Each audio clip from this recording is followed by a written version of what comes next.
Estamos no ar com mais uma edição do Boletim Legislativo. Hoje é quarta-feira, dia 23 de outubro de 2024. Que bom que você está aqui com a gente. Vamos seguir juntos com informação e prestação de serviço. E daqui a pouco tem os detalhes de um projeto de lei aprovado pelos vereadores que institui como atividade extracurricular nas escolas aqui do município o programa Ensino do Jiu-Jitsu das unidades da rede pública municipal. Também vamos falar como alta abstenção no processo eleitoral prejudica a democracia. E a gente começa o boletim de hoje com um balanço da sessão realizada nesta terça-feira. Durante a 61ª sessão do ano, os vereadores apreciaram uma série de documentos, como requerimentos, indicações e moções. Das indicações lidas em plenário, a maior parte era pedidos para serviços de limpeza nas ruas, capina, podas de árvores, troca de lâmpadas, entre outras ações de manutenção. Já entre os requerimentos aprovados estão solicitações para a realização de exames e consultas na área da saúde e rondas policiais. Já durante o pinga-fogo, momento em que os parlamentares vão à tribuna para debater assuntos de interesse público, a privatização da Sabesp foi o assunto comentado. O pedido foi por revisão das diretrizes para acesso à tarifa social, que poderiam dificultar a aquisição dos benefícios por famílias de baixa renda. As sessões de Câmara são realizadas todas as terças e quintas, a partir das 4 horas da tarde, com transmissão ao vivo. Vamos seguir falando sobre a atividade parlamentar. Os vereadores aprovaram um projeto de lei que institui como atividade extracurricular nas escolas da cidade o programa Ensino do Jiu-Jitsu nas unidades da rede pública municipal. O primeiro movimento aprendido é o de respeito. Depois começa um vocabulário extenso. A luta no chão é chamada de rola. Essa imobilização é a chave de braço. A Júlia conhece bem os golpes do jiu-jitsu. Já são 5 anos de dedicação. Eu penso no movimento que eu posso tentar fazer ali e eu faço. Só faço. Na hora você só faz. Não sei explicar direito. Nessa ONG, as atividades culturais, sociais e esportivas contribuem para a formação de crianças e adolescentes. E uma das ferramentas da educação é a arte marcial. A faixa preta do Rani faz dele uma autoridade quando o assunto é jiu-jitsu. As crianças desenvolvem com ele valores como disciplina e autoconfiança. Com a prática do jiu-jitsu, a gente ganha muita flexibilidade, força, resistência e coordenação motora. Fora que você tem toda a disciplina envolvida da arte marcial e o autocontrole, autodefesa. São inúmeros os benefícios da arte na vida dos jovens. Esses benefícios podem, em breve, contribuir para a formação dos jovens por toda a cidade.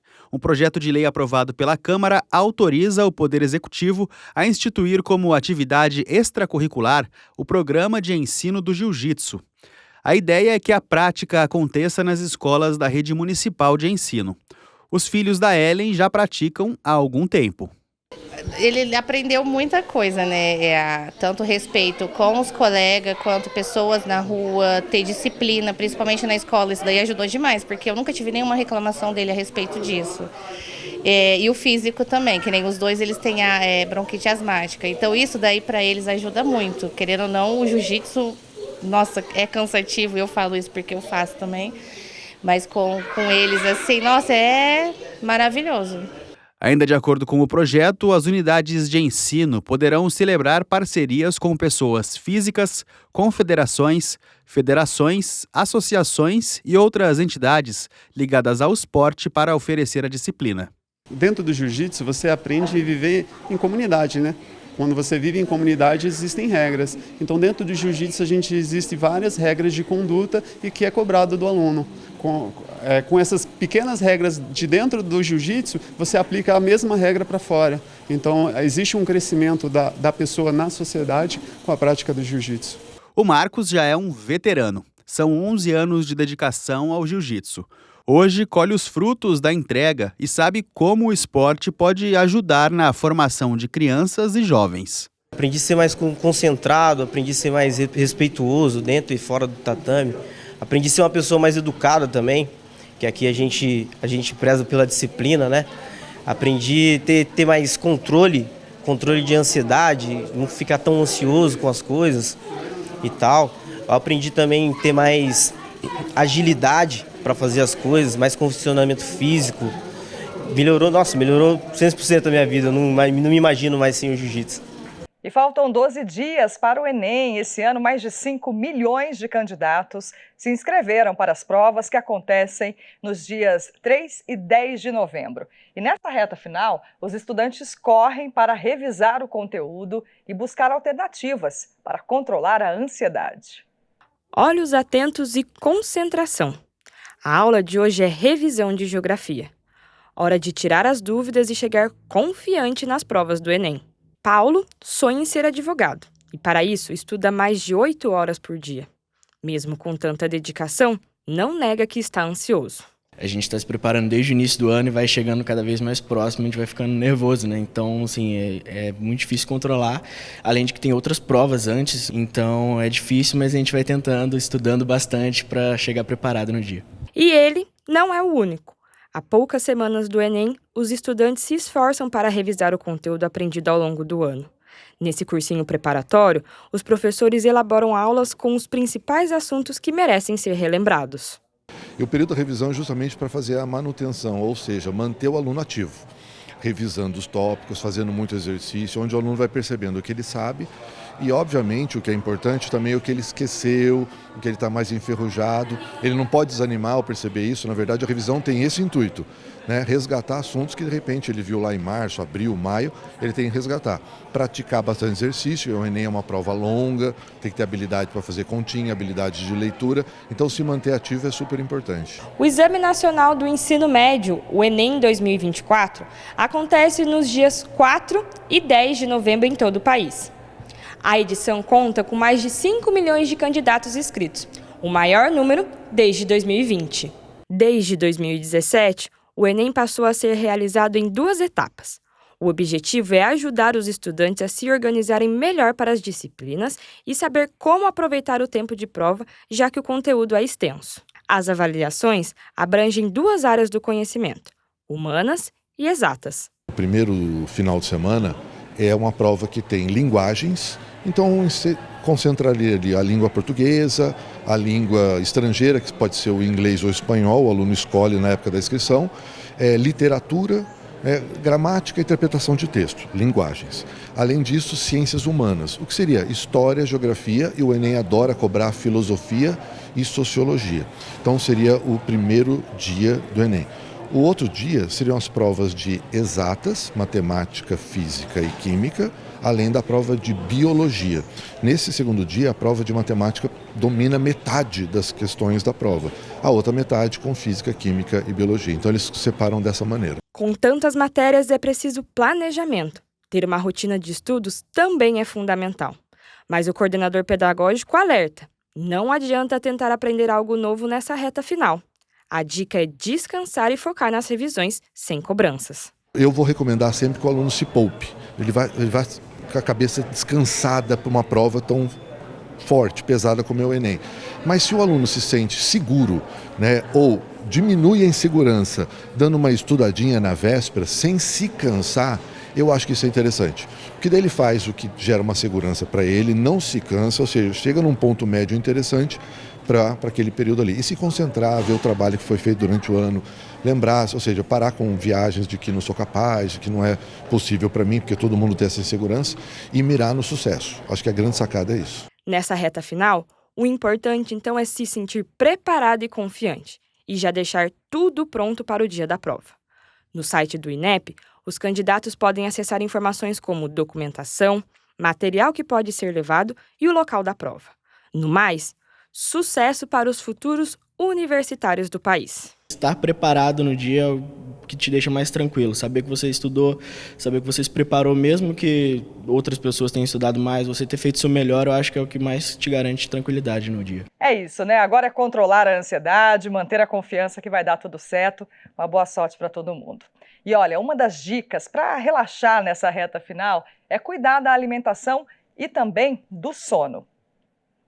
Vamos chamar o Marvin Pinho para essa conversa. Ele está com uma nutricionista e vai passar recomendações para a gente, não é isso, Marvin? Boa tarde para você.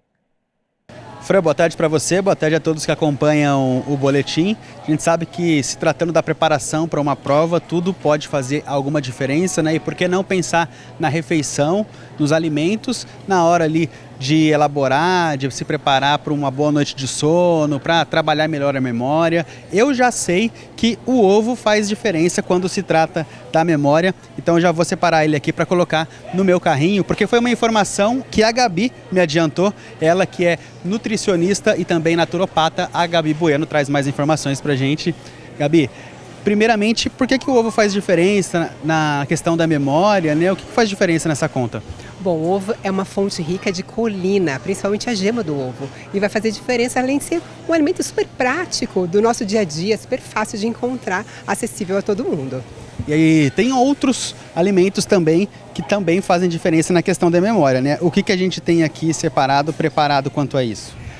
Eu separei para vocês aqui umas fontes de ômega 3 vegetais. A gente tem aqui as nozes, as castanhas, mas a gente também pode encontrar fontes de ômega nos peixes, como sardinha, como salmão, também vão ser fontes ricas em ômega 3. E além da questão da memória, é importante a gente pensar também na saúde do sono, de forma geral, né? A alimentação também está envolvida nisso? Sim, a gente tem que pensar que a gente precisa fazer uma refeição leve antes de dormir, né, no nosso jantar. E tem alguns alimentos que são fontes de triptofano, por exemplo, como a banana, que vai ajudar você a relaxar um pouco mais para ter uma boa noite de sono. E a gente pode utilizar os chás também, como chá de camomila, de folhas de maracujá, se a gente precisar relaxar um pouquinho mais para ter um sono de qualidade restaurador, para a gente poder manter essa memória em dia. O chá, é interessante que o chá funciona bem para essa questão do sono, gente. Eu tenho o hábito de tomar chá quase todas as noites. Mas aí entra uma outra questão importante. Adianta, antes da prova, ali 2, 3, 4 dias antes, a pessoa tomar o chá? Ou então consumir o ovo pensando no resultado? Ou tem que ser um prazo maior? Isso tem que ter um processo maior dentro do nosso organismo? É importante a gente manter esses alimentos no nosso dia a dia já um tempos antes da prova, né? Para a gente poder manter essa memória em dia, manter essa recuperação do sono. Então, assim, não vale só perto da prova, mas nas semanas anteriores, nos meses anteriores vai funcionar melhor. Perfeito, Gabi, muito obrigado pelas informações. Então é isso, Fran, eu vou aproveitar esse carrinho aqui e levar para mim. Não vou fazer a prova, mas é sempre bom pensar aí na saúde do sono, também em tudo que envolve a memória, né? Então esse daqui fica comigo, prepara o seu aí, volto com você. É isso aí, Marvin. Não vou fazer a prova, mas vou me alimentar bem e dormir bem também. Obrigada, viu, pelas informações. Olha, a gente muda de assunto agora para falar de eleição. No primeiro turno, São José registrou uma taxa de abstenção superior a 24%. E o Paulo Ricardo repercute esse índice no Boletim Entrevista de hoje.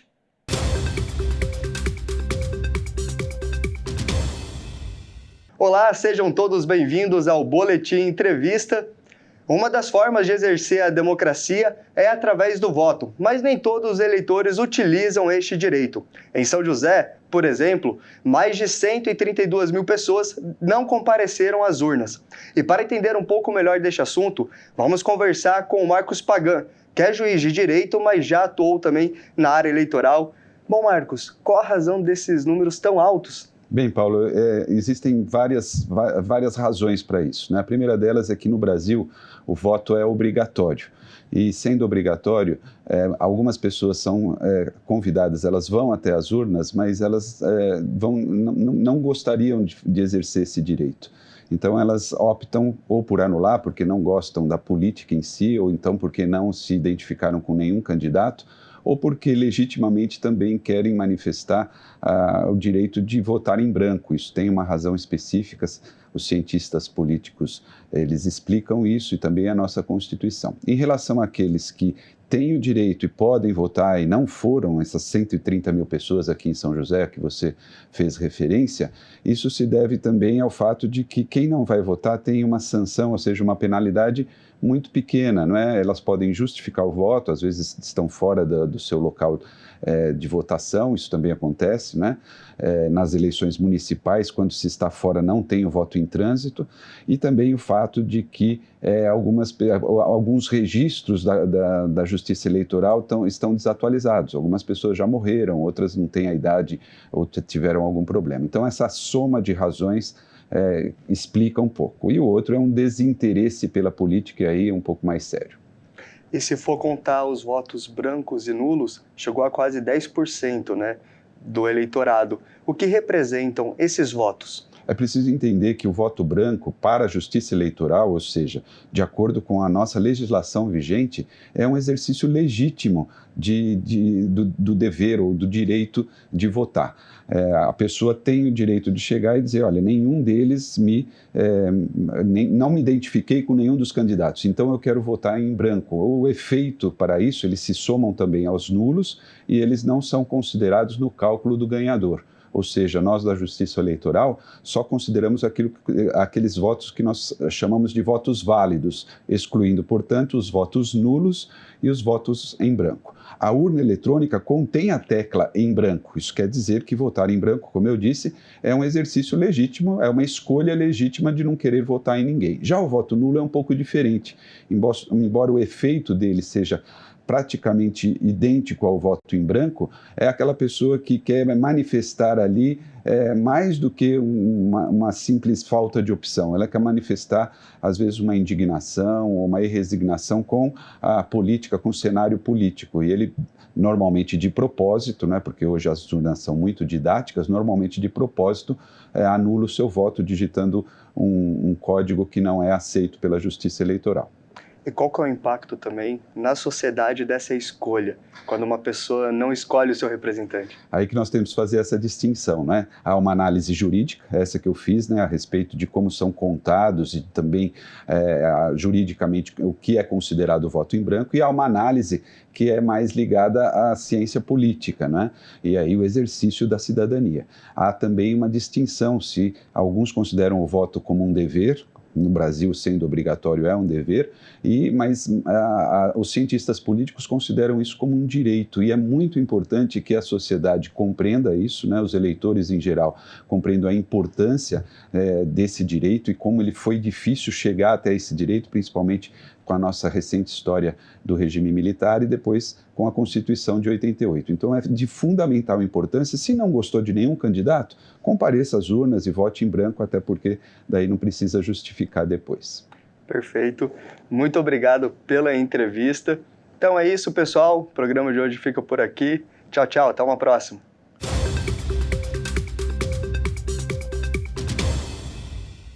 Empreender sozinho e tocar todas as demandas do negócio exige muita vontade, disciplina e planejamento, né? No quadro Empreende Sebrae de hoje, a gente fala de empresa de uma pessoa só.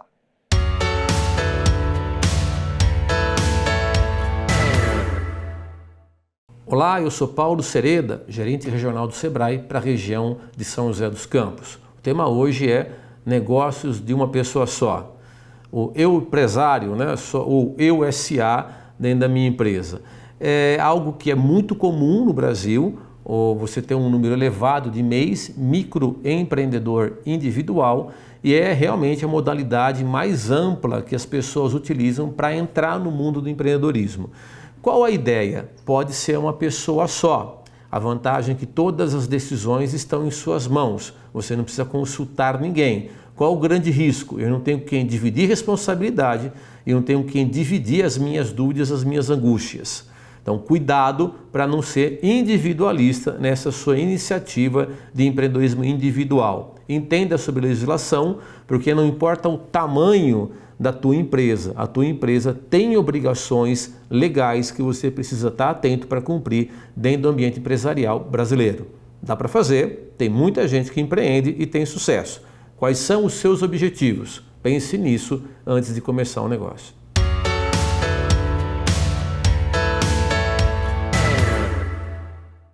E para você que está em busca de uma oportunidade no mercado de trabalho, o PAT de São José está com vagas abertas em diversas áreas. O PAT, Posto de Atendimento ao Trabalhador de São José dos Campos, tem oportunidades de emprego para açougueiro, ajudante de carga e descarga de mercadoria, arrumadeira de hotel, assistente administrativo, assistente de vendas, atendente balconista, atendente de balcão, atendente de cafeteria, atendente de farmácia balconista, atendente de lanchonete, auxiliar administrativo, auxiliar de corte, auxiliar de cozinha, auxiliar de jardinagem na conservação de permanentes, auxiliar de limpeza, auxiliar de manutenção predial, auxiliar de pedreiro, balconista, barista, carpinteiro, carpinteiro de obras, chapista de lanchonete, chefe de cozinha, chefe de serviço de limpeza, churrasqueiro, confeiteiro, corretor de imóveis, cozinheiro geral, dedetizador,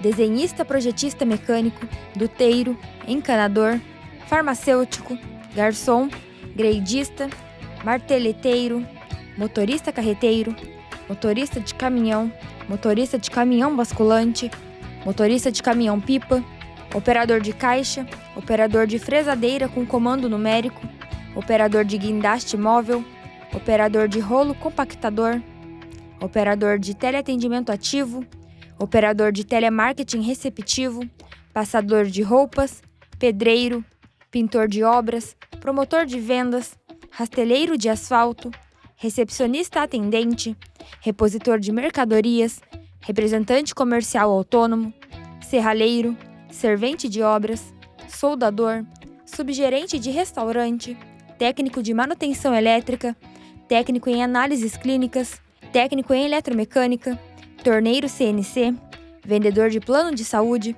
vendedor de serviços e vendedor interno. Ainda há vagas para pessoa com deficiência nos cargos de assistente de vendas, auxiliar administrativo, repositor de mercadorias. E para se candidatar é fácil, é só comparecer ao PAT levando RG, CPF, carteira de trabalho e o cartão cidadão. O PAT fica na Praça Afonso Pena, número 175, no centro. Hora de saber como ficam as temperaturas na previsão do tempo. A tarde desta quarta-feira será chuvosa. O tempo segue quente, mas há possibilidade de chuva ao entardecer.